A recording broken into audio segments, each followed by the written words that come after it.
Dans cette vidéo, on va voir un exemple de résolution de problème impliquant des vecteurs. Le problème est le suivant.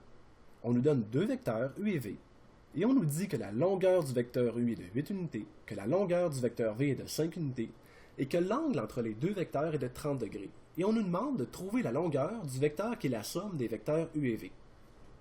Une première étape pour résoudre le problème va être de tracer un schéma qui représente la situation. Je vais donc tracer les deux vecteurs ainsi que l'angle entre les deux vecteurs. Ici, il est important que l'origine des deux vecteurs coïncide, puisque l'angle entre deux vecteurs est toujours déterminé lorsque les deux vecteurs sont ramenés à une même origine. Puisque je cherche la longueur du vecteur U plus V, bien je vais venir tracer le vecteur U plus V. Je vais donc devoir mettre les deux vecteurs bout à bout. Je vais faire coïncider l'origine du vecteur V avec l'extrémité du vecteur U et tracer le vecteur U plus V qui s'affiche à l'écran en bleu. Maintenant, pour trouver la longueur du vecteur U plus V, remarquons d'abord que les trois vecteurs forment un triangle. Et je connais la longueur du vecteur U ainsi que la longueur du vecteur V. Je connais donc la longueur de deux des côtés du triangle.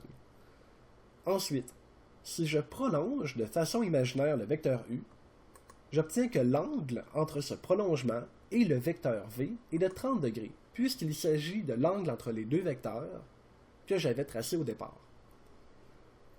Maintenant, je peux faire 180 moins 30 degrés et j'obtiens un angle intérieur de 150 degrés. Je connais donc un des angles du triangle et les deux côtés qui forment cet angle. Ce qui fait en sorte que je peux appliquer la loi des cosinus pour connaître la longueur du côté que je recherche.